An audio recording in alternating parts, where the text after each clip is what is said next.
What on YouTube? That's going to be the thumbnail. I am recording. Right. Okay. Let's reset this. You're going to do like a silly little jump cut. I always do. Oh, do your intro, Rufio YT. Rufio YT.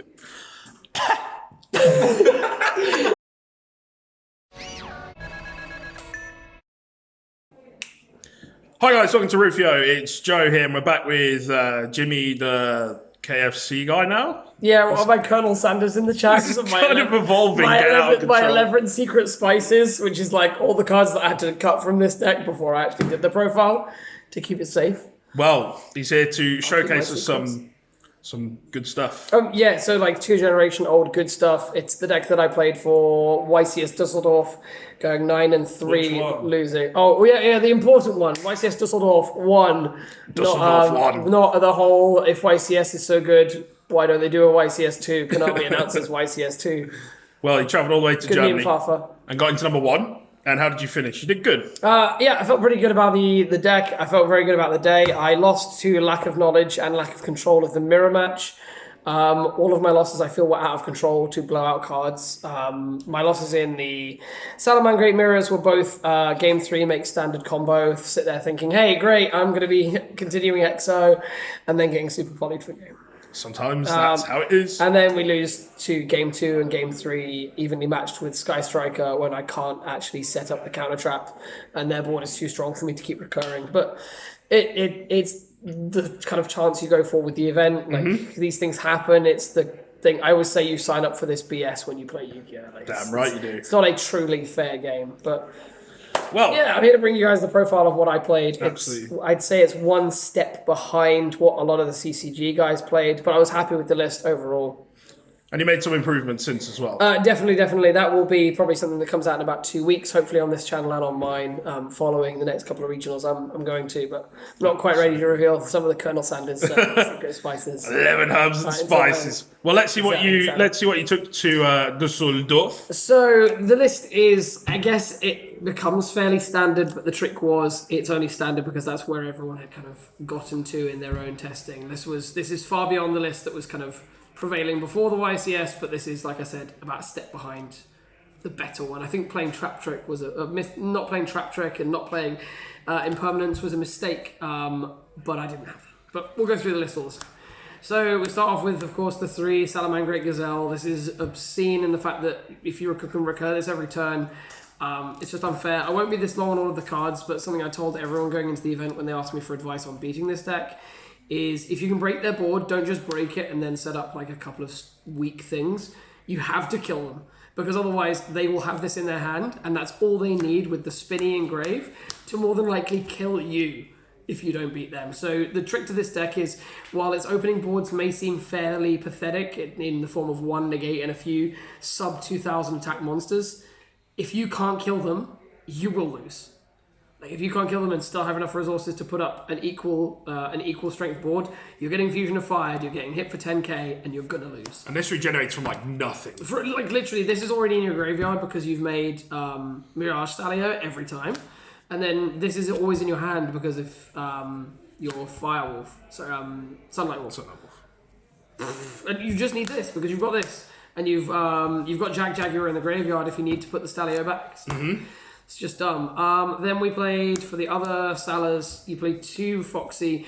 This honestly was only in here because you want to kill multi-roll and you want to kill there can only be 1 and cards like that. Just continuous face-ups absolutely ruin this deck, and it's good to have this. Otherwise, it's a normal summon. You very rarely use its actual effect, but it's good for certain situations of unbricking if you haven't drawn some of your other better normal summons, which we'll get to in a bit. And then we play 3 one-offs, whereas most people only play 2. We played the 1 Salamangreat Jaguar. Some people have played 2. I'm not too much of a fan of playing 2. I'm good enough at protecting my 1. 1 Salamangreat Falco, which is just dumb because of the fact that it's an extra way to set if your wolf gets stopped. And then we played 1 Salamangreat Fowl. So big shout out to my friend Ahmed. He helped me design this list going into the event. Played the same deck card for card, but he didn't last quite as long. But Fowl gave us a better way to go into our rank 4s in the extra deck to make for stronger opening boards going first and ways to deal with bricking on Scythe, which we'll get to as well. But I didn't regret the foul. Worst case scenario, it was just a normal summon to make your level 4 and kind of trigger your Gazelle anyway. Best case scenario, it extended what was already a really solid board. For the non-Salamangreat stuff, we played 3 copies of Flame Buffalo. This was the sleeper going into the event. I don't think that many people were really on it, and in my opinion, it's the strongest normal summon in the deck. Bar Spinny when you've got Gazelle, simply because this lets you dig 2 cards deeper into your deck. It lets you dig for your traps, which is why I wish I was playing more traps, but it also lets you dig for your hand traps as well to make not only a strong board with 1 negate, but also a hand that's probably got 2 negates in it as well. It's also really good for unbricking your hands. You can, like, if you've just drawn this in a Spinny, discard the Spinny and hope to draw into the Gazelle, and it's an easy turn away into things like the Salamangreat Balinks, and it makes bad hands more consistent, which is what I want. I never want something that makes good hands better. I always want to make bad hands better. And then allowing for a normal summon ratio, we played just 2 Lady Debug. Again, it's a card wherein if it gets stopped, you basically lose. And I didn't really want that, so I felt like Flame Buffalo was a bit more immune to that situation. For the hand trap lineup, these should have been impermanents, but Veiler was strong throughout. There were situations in which impermanence would have been stronger, but they were really kind of mid-grind game. There was never a situation where I was really staring longingly into this card as I'm getting butchered and wishing that it was an impermanence. So that was largely an aspect of variance that didn't matter. 3 copies of Ash. This is an absolute mandatory pick in every single deck at the moment if you go second, because you're going to lose to Sanctum, plain and simple. It's also really important to stop the Gazelle send, so I think that this is going to be appearing as a 3-of in the majority of decks in the near future, especially in the Salamangreat deck. And then we played 3 copies of Fantastical Dragon Phantasme. It's no secret that Sky Striker is this deck's hardest matchup. This card just basically makes the matchup an auto win if you draw it. So I don't see why you wouldn't. It's also really cool for unbricking this guy if you draw him, and certain other combo pieces that you might not want to see at certain times. So it really makes you kind of draw into an optimal hand for going second when this deck is more optimized to go first. So that's the kind of the 10 not normal summoned cards in the deck. Even if I did normal summon a Phantasme today at locals. For the spell lineup, we played 1 Foolish Burial. I thought this was a spot which was vied for between Burial and Monster Reborn, and I felt like, again, with the making bad hands better, not good hands better, I felt like this was better in bad situations, because it can set you up Spinny to then summon Gazelle, it can set you up cards to resurrect with Will. I just felt like this was really strong, and I preferred it every single situation. I drew this. I never wanted it to be a Reborn, I always wanted it to be this. The 1 Sanctuary to make all of our reincarnation players. 1 Will of the Salamangreat, because Soul Charge is banned now, so we have to play a different Soul Charge. 1 Fusion of Fire, which I'm just not really going to get into because we'll be here all day, but this is just game. Like, I won a few games here today in like 10 minutes. This is super polymerization for nuking your opponent's board in the mirror match, and it's reasonable enough to expect the mirror match because this is the cheapest deck in the meta if we don't include the hand traps. It's it was the most represented deck at the event. We played this, we sided more. We also mained the Super Poly because worst case scenario, it was a quicker way to give us an OTK. And there were some dumb things. There were some dumb interactions, like I got my Gazelle mind crushed in the mirror match round 12, so I just chained this, discarded the Gazelle, took his board away so he couldn't use the counter trap, and then he discarded his Gazelle from his hand using mind crush, and it was an absolute blowout against him. So this is just this is so spicy. Or worst case scenario, when I argued for this to go in our deck, I essentially just said, look, worst case scenario, if you draw this, it's like another trap. You're just going to set it, and it's a Raigeki break for any of your opponent's linked monsters that then results in a 2/8 beta minimum for you. So what's not to like? Yeah, what's not to like, and they can't respond to it, so they're not going to stop you. Then 3 Salamangreat Circle. Activate this in your draw phase. Don't get drawed. And then 3 copies of Call by the Grave. This is largely unnecessary. Depending on your hand, you can really play around at least 1 hand trap. This is lovely to help you go first. I don't really like it going second at all, unless your opponent's put duplicates in the grave, but there's not really that many situations in which that comes up, except for to maybe stop a Ray. But this is subpar. I've already taken it out in my more modern build. I just put it back in for the purpose of a fair profile. I don't think this is all that necessary. It just really depends on how much you fear hand traps in the meta, especially now that Ash is more accessible. With the reprint, then a precious little trap lineup. It's 3 copies of Artifact Sanctum, because if you go first and draw this, it's game. It's bonkers. There's no other way about it. It's nuts. It's just game. And then 1 Raw and 1 Rage. Really what this should be is there should be a situation in which you're playing 3 copies of Trap Trick, and then 3 copies of Impermanence in the place of the 3 of these, and the 3 Veilers. Big shout outs to Dylan and the Harlequins, by the way, for the loan on these. It's definitely going to be something that's played for a little while going forwards. But yeah, this was the trap lineup I played. I didn't dislike it, but I would have wanted to see this a lot more often because every time I did draw it, it's just a game-winning card. So that's it for the main deck. It was 42 cards. I really don't think I could tell you what I could cut, but there's definitely some optimization to be done in there. I know that Ahmed in the Mega Regional took out all 3 of the Call by the Graves and put them on Street Board. Yep. So you can do it that way. For the extra deck, it's 3 copies of Balinx. You have to play 3. It comes up so often. Like, I don't understand why you can get away with playing 2. 3 copies of Sunlight Wolf. Again, there has to be absolutely 3 of these. This is your Gazelle Recursion Engine, and it is your can't find the right word now. Ability to set your counter trap and your fusion, depending on the turn you're on. We then played 2 copies of Salamangreat Heat Leo. I don't really understand why I saw 2 people in my 5 rounds of Swiss playing 1 of this in their extra deck when I reaped them. This card with Fusion of Fire in the main deck, because for some reason people don't want to play Fusion of Fire in their main either, is game. Like, if you can put 4 monsters on the board and a Fusion of Fire, which isn't that hard because it's just full combo going second, you win the game. Like, I just don't understand. People running 1. Yeah. You're running 1 that you aren't recurring. They turn up at YCS running 1. Yeah. So they're not recurring into this. I saw 2 people that weren't recurring into this and weren't Violet Chimera. I don't understand. It's interesting. And then for the other picks, again, these should be in every deck profile you see. 1 Phoenix. This can potentially be the update dude and the what is the update jammer? Yeah, and transcode? No. Oh, the Borrowed one. Okay. No, you don't need transcode because you have this. You don't need it. So it should be jammer and the Borrowed. But I like Borrow Sword. I didn't think that was needed. I like Borrow Sword, and I OTK'd a lot of people with it at the event, so I obviously liked it. And then again, I don't understand why people aren't playing this. It's OP in the mirror. It gets you around contacting C, which was a big threat that people were playing going into the event. It's just really helpful. It also is a monster you can summon while you're under. There can only be 1 as well, which is important for half the deck. And then for the Xyzes, it's 1 Mirage Stalio. You don't need more than 1 because we play this wonderful recycle engine called Jack Jaguar. Look it up. It's obscene. And then we played 1 Dweller and 1 Tornado Dragon. Most decks should only really be playing the Dweller, which is fine. But if you play the Foul, it also lets you more consistently go into Tornado Dragon, which is really important if you're playing it against a back row deck, or more importantly, if you've drawn your Scythe.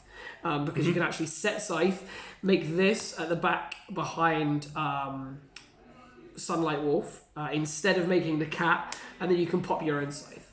Okay. So that's really good for when you draw that. And then the 1 Violet Chimera, because Fusion of Fire is game going second. If you have full combo going second, or if you full comboed going first and your opponent doesn't kill you, like I said at the start of the profile, you then just come back and Fusion of Fire and kill them with this. I think it's mad that people are siding that. Yeah, I don't understand it. So, like, what part of, hey, I'm just going to spin 1 back row, spin another back row. I probably ashed you because I deep drew using Flame Buffalo. So I'm going to spin 2 of your back row, and then I'm going to make one of your monsters 0. And I'm going to use the same engine which sets my counter trap every turn to to add my fusion spell to my hand and kill you for 9k. Sounds like a good plan. Like, what part about that? If I tell you that and you go, I don't really think that's all that much of a good idea, Jay. Like, why? There is no helping these people. Why? You're going to lose the die roll and you're going to go second. You might as well try and kill them. And you may as well kill them. Like, it'd be rude not to. They deserve it at that stage. Yeah. Congratulations, you went first. I'm going to kill you. Like, side note. It just baffles me. 3 Pancratops. Best card ever going second. Clear the back row. Summon Violet Chimera. Win the game. Like, 3 copies of Ghost Reaper. Yes. That is a very nice Lady Debug you've got there. It would be a real shame if it couldn't turn into a cat. I keep forgetting the name of it. Balinx, whichever one. Balinx, that's the one. Bay. The one that's like a wheelchair cat. Yeah, no, it's wheelchair cat. Yeah, it's a cute Balinx you've got there. It would be a shame if something were to happen to it. Can we start calling him Charles? Yeah, Charles okay, Xavier, yeah, Charles. Charles. That's a nice playset of £36 worth of main set rares you've got there. It'd be a shame if they were all to get banished. I did that today. I opened 2. Hit Valynx and hit the Sunlight Wolf. Round 11, I banished all our guys, all of his Valynxes, and then he went to make Sunlight Wolf, and I banished them too. Cucked. Yeah. Good stuff. She didn't want to play you. Cherries is back. And then, hi Thunder Dragon, fuck off. Sorry, this is a kid-friendly show. No, it's not. Let's be honest. Tubby custom memes aside. Yeah, let's not go there. So this basically says, okay, Thunder Dragon, I see what you're doing there. I'm gonna let you finish, but next turn. So, yeah. no, Skip your turn. Yeah. Hi Sky Striker. That's a real cute engage you've got there. Let's not do it again. Good shout. That's your one. Oh, that's a nice area 0. Okay, don't activate that engage you just added to your hand. Thanks. No, sir. Simple. Like, this side deck is going to be the same for so many people. I played 2 Gamma because I wanted to go second against Sky Striker. Yeah. And, I was constantly saying I'm just going to kind of... Like, people were like, how do you feel about the Sky Striker matchup? And I was like, well, I'm just going to use Fusion of Fire and slap Kagari's tits into the long grass. So, like... more part of her attack being boosted, don't you understand? I'm just going to go, oh, hi! This is huge. That's a nice Shizuku there. It'd be a shame if his attack points were to be 0. Or that's a nice Gamma Seal you've got there. It'd be a shame if I was to peel his face off. The other Fusion of Fire. Because this is game! And then 3 Twists. Because if you have to explain that, yeah, let's not go. Well, it's because I want to make this game and I don't want to go to win my own career. Okay, you wanted to explain. I just want there to be a Shizuku and nothing else. Nothing. I want my alone time with Shizuku so I can to slap its tits off. Absolutely ruin her. Do you get the idea? Anyway.